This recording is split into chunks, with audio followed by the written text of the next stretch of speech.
miles of perfect beach that nobody can use but the sea turtles. We have the world's largest sea turtle nesting right here at Kennedy Space Center. Just an awesome, awesome thing. Between May and October, we're pretty quiet out here, so we do not disturb anybody. Oh, they all went to Macy's shopping. I know where they're at. Okay. All right. Up above us, 250 miles into space, is the International Space Station. It goes around the Earth every 90 minutes. That's a lot of sunrises and sunsets, I'll tell you. But there are 6 astronaut scientists up there right now. They stay for 6 months at a time, and we've had astronauts in space for over 15 years, believe it or not. But they're up there learning how to do all kinds of things without gravity, and that's very, very difficult. They're learning how to make water, how to grow vegetables, and mostly how to take care of their bodies. Their bodies lose bone density and muscle power while they are in space, so when they come back to Earth and gravity, they are in pain.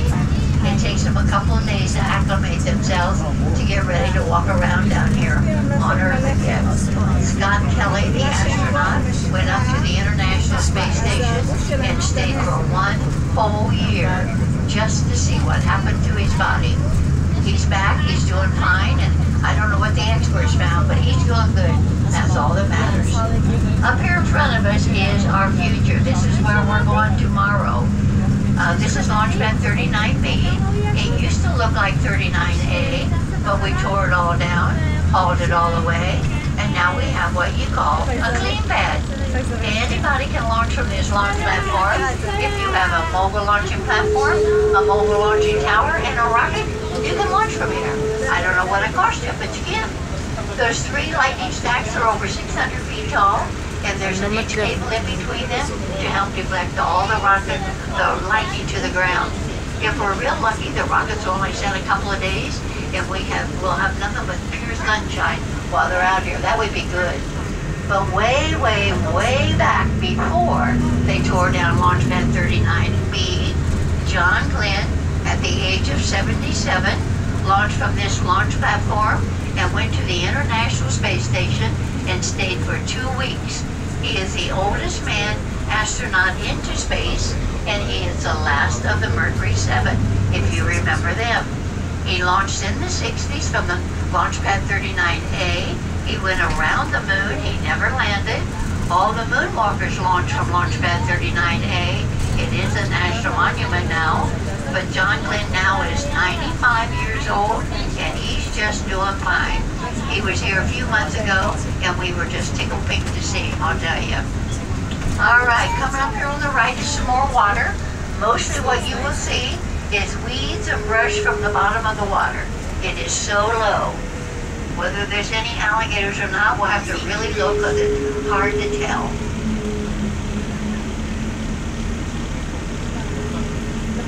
Well, I don't see anything looks like an alligator to me. All right, well, let's try the creek here, or the canal, see if there's anything in there. Nope, I didn't see anything. All the people that work out here have to check under their vehicles before they leave, because they go in between the flame trench and the orbiter. They help deflect all the flames and the water down through the flame trench. They are 4 inches of solid concrete, and this is what happens to them in the heat. They melt. That's really hot heat to melt concrete, I'll tell you. We don't know what they're going to do with them. They're just sitting here, so we talk about them. Don't sit still. We'll talk about it, Jimmy. Look at the top of Launchpad 39B. That tall, skinny tower is actually an elevator. This is how the astronauts are going to get into the rockets when we start launching from here again. And over here on our right, this is Crawlerway B. It is 4 miles long. The other one, remember, was 3.5 miles. And over on the left is Launchpad 39A. It is 1 mile away. Everything out here is designed for safety. If it isn't safe, it doesn't happen. That's all there is to it. We're going to watch a video telling you more about what's going on out here at Launchpad 39B, so enjoy. Preparation for the future is obvious, as at Launchpad 39B. built as an identical pad to 39A for the Apollo Saturn V rocket, Pad B was also updated for the Space Shuttle program. 53 shuttle missions launched from this pad, including 12 missions to help construct or resupply the space station. Today, the pad is being modified for the Space Launch System, or SLS. It will be used for NASA's deep space missions beyond Earth orbit, including the capture of an asteroid and, eventually, human exploration of Mars. 3 600-foot-tall masts were built near the pad to provide lightning protection to the vehicles prior to launch.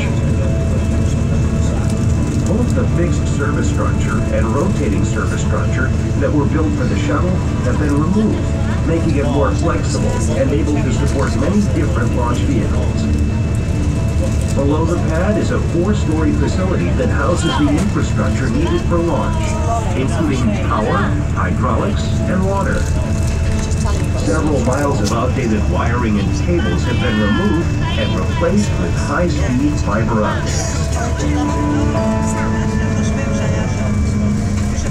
The first SLS mission carrying a crew aboard the Orion spacecraft is set to launch on a 3-week trip to orbit the Moon to demonstrate the capabilities necessary for NASA to conduct an asteroid retrieval mission. SLS vehicles will evolve to support human deep space missions, in addition to robotic missions and astronomical observatories. In the past, such missions have been limited by the size and capabilities of existing rockets. The SLS payload carrier is large enough to hold 9 school buses. And for NASA's missions to the outer planets, its larger propulsion systems would enable more direct trajectories, reducing mission travel time and increasing actual mission time by years. Previous spacecraft have had to make multiple gravity assist maneuvers around the inner planets to reach the velocity needed, costing valuable time. Sweet and sour, I expect. All right, ladies and gentlemen, we are coming to the crawler wave. I cannot stop, but I can go really slow. You can get pictures. This is the once-in-a-lifetime happening view because you'll never see this anywhere else in the world. We're the only ones that have it. And that might not be long. Who knows? Out here every day something changes.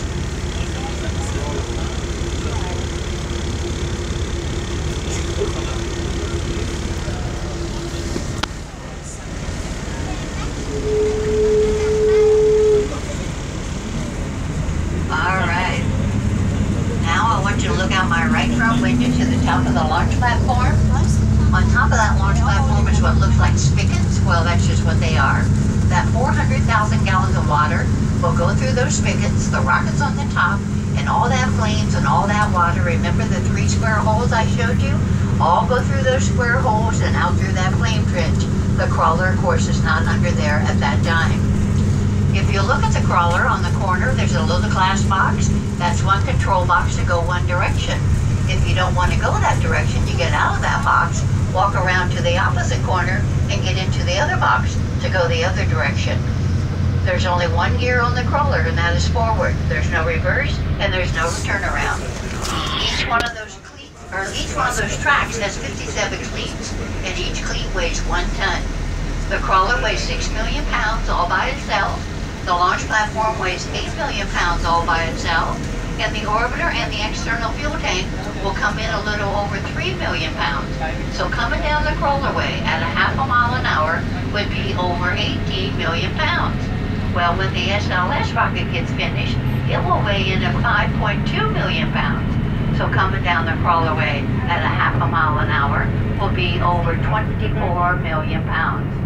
It's going to be a great adventure, I'll tell you. If you can see that tower, visualize that tower with a rocket beside it coming down this crawlerway. Gotta watch it when it happens. It's going to be awesome. Have another gopher tortoise on the left there. All right, we're going to watch another video while we travel back up to the vehicle assembly building. So enjoy.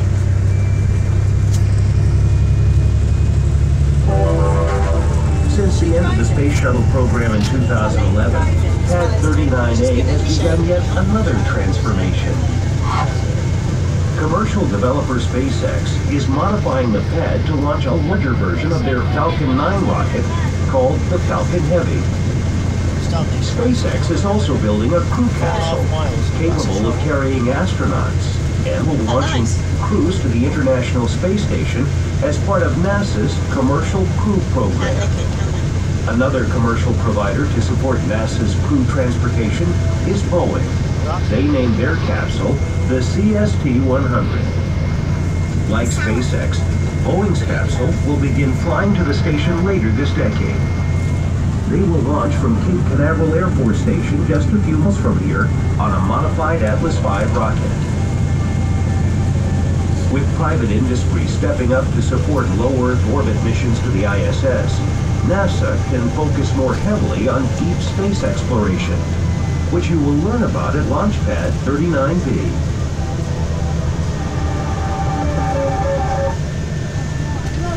All right, ladies and gentlemen, out my front window is the Vehicle Assembly Building.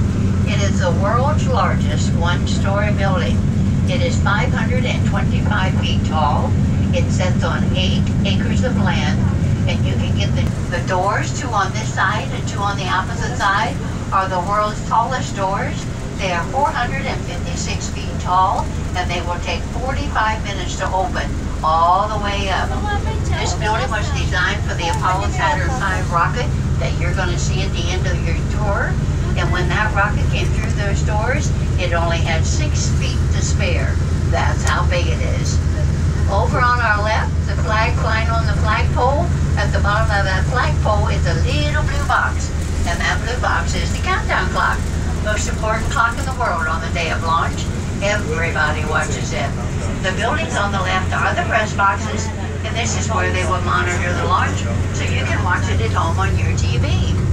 Over on the right, the United States flag on the side of the building is 209 foot tall, 110 foot wide. Each stripe is 8 foot wide, large enough for this bus to drive on it, and each star is 6 foot wide, point to point. It is one big flag, and we're mighty proud of her. All right, they got the doors open on the building. I want you to look all the way through. You can see the other half of the building, the other side of the building, I'll put it that way. If you stand right there in the middle of that room you're looking through, you can look straight up, 525 feet, and break your neck. It is one awesome sight, I'll tell you. Isn't that cool? All right, up here on the right, this white box with a railing out front. This is one of the original walkways. The astronauts walked across from the platform into the orbiter. The white box was called the White Room, if you remember. This rocket is the escape route for the Orion astronauts. If anything would happen, they would get away in a hurry in that. And this green tank was the escape route for the orbiter astronauts. All 7 of them would get in there if anything had happened. Luckily, in 50 years, we never, ever had to use it. Let's hope another 50 years go by before we do. All right, over here on the right, this white building with the blue canopy, that's the most important building out here. All the big decisions are made in there. Anybody know what it is? How about the lunchroom, cafeteria? It's really hard, big decision. All right, we're gonna watch another video while we travel along here, so enjoy.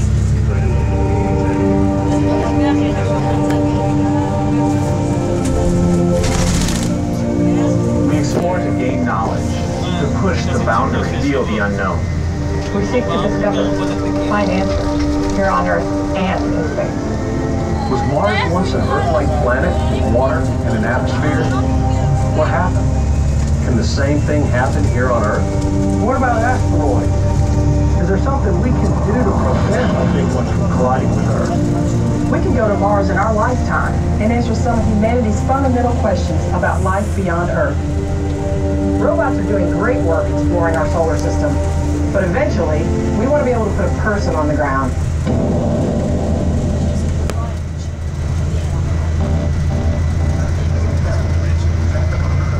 Now, sending people to deep space destinations requires a lot of stuff, including water, shelter, fuel, spare parts, tools, and supplies. It's like a spacefaring RV. The farther you go and the longer the trip, the more you need, and that means moving a lot of mass. So when you talk about getting past the pull of Earth's gravity, you need a bigger, more powerful rocket.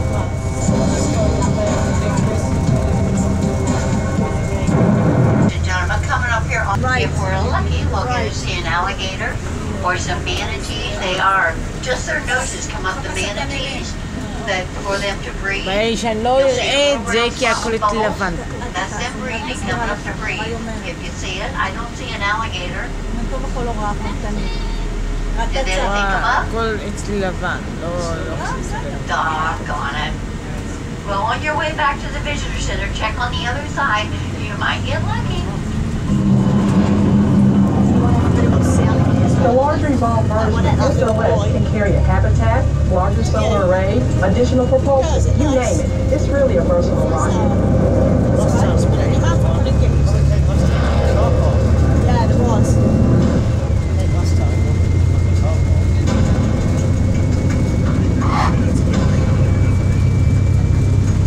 To get the astronauts beyond low Earth orbit, we need a new crew vehicle, Orion. The Orion spacecraft is a conical shape, like Apollo was. But it's actually larger than Apollo, and is capable of taking people farther into space than ever before.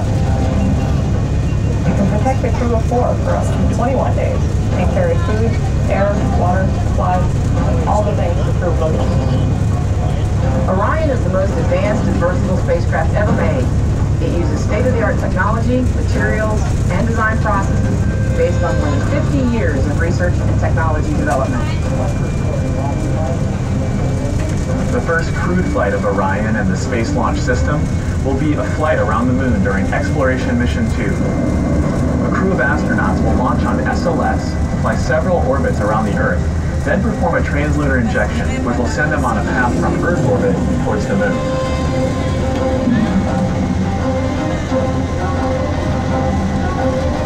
Once the crew gets near the moon, Orion will pass within 60 miles of the surface, and from there, Orion can enter into a high lunar orbit, several thousand miles from the surface.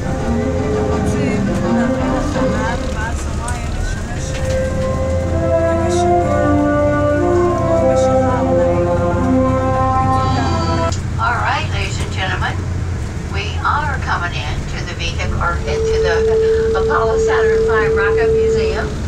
When you get off the bus, you're going to go through the big steel doors, watch a movie for a few minutes, then you're going to go into the next room, watch a mock-up of a real-life launch, then you're going to go in the launch plaza and see the real-life Apollo Saturn V rocket.